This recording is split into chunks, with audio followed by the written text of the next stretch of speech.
on teaching the beliefs of Islam, while at the same time suppressing any expression of Christianity. Students in a Chatham Middle School social studies class were shown a cartoon video describing the 5 pillars of Islam, the religion's core practices. The video included such statements as, quote, "There is no God but Allah, and Muhammad is his messenger," and it ends with a non-Muslim accompanying a Muslim friend to a mosque to pray.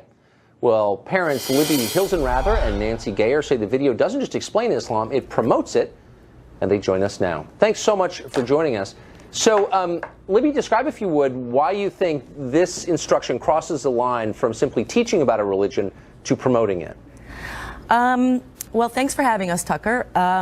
I think it crosses the line because it teaches one religion and not all others. It's in a world culture and geography course, and no other religion is taught. And to me, that's not education, because in order to educate, you need to teach all. And I also feel that if you're going to teach it to that degree, you're teaching the tenets or the doctrines of a religion. So our question was, okay, then if you're going to do that in the public school, would you also be comfortable teaching the doctrines of Christianity, for example? Well, sure. Yeah. To say, would you be comfortable in a public school to say, Jesus is the way, the truth, and the life, and no one comes to him, but comes to God but through me? And I don't know that the school would say that. Well, I mean, and that's kind of the question. I mean, I personally think it's worth learning what the great world religions are about. But Nancy, if you asked your child's teacher to say, well, you know, teach them the Nicene Creed or the Catechism, what kind of response would you get?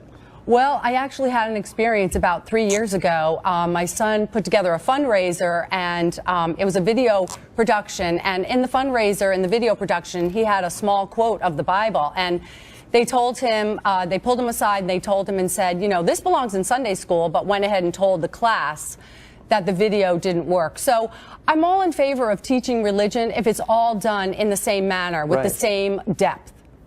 Well, I think that's a fair request for any parent or any citizen. So, I mean, Libby, I've seen stories like this before, and they follow a pretty familiar course. Parent sees something like this, parent complains, parent gets denounced as Islamophobe or racist. Has that happened to you, either of you? Oh, both of us, to a great extent. We were labeled as bigots immediately following the Board of Ed meeting in an op-ed. And then all over Facebook with people who knew us or didn't know us. Xenophobic, Islamophobes. I mean, it went as far as the KKK, which I don't know what that has to do with this, but... Yeah, so unfortunately, I was stared down at a grocery store, too. And I believe I was in the express line with just 10 items, but yet I was still stared down. So it was pretty unnerving. I mean, everybody in town was really unnerving. Interesting. So how would the superintendent respond to this? How he responded in the meeting was to basically say, we'll look into it, and maybe we'll have the curriculum committee look into it. The curriculum committee meetings aren't public, first of all. And second of all, when we emailed the superintendent the next day to discuss in detail what we could do to address this, he refused to meet with us. Yeah, we just wanted to keep the conversation going with him and just say, you know, we realize the community is not happy with how we presented this before the board. Can we talk to you again? Can we talk to the leader, the head of the curriculum? And he wrote back and said, it's not going to be productive. It wouldn't be productive. And what we really wanted to discuss with him, Tucker, is the state sets high-level goals, but we wanted to know who actually picks the curriculum. Who picks the videos that they were shown? Who picks the 20-page PowerPoint? Who decides what gets included and what doesn't?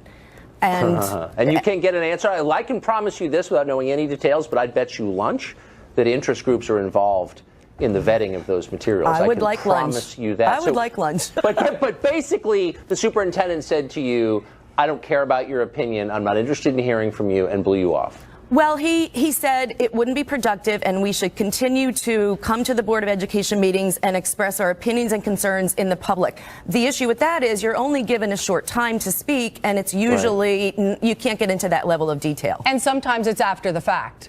Right. Well, I think you've got a legitimate complaint, and I hope that this helps him hear you. Libby, Nancy, thanks for joining us. Thank you. Thank you, Tucker.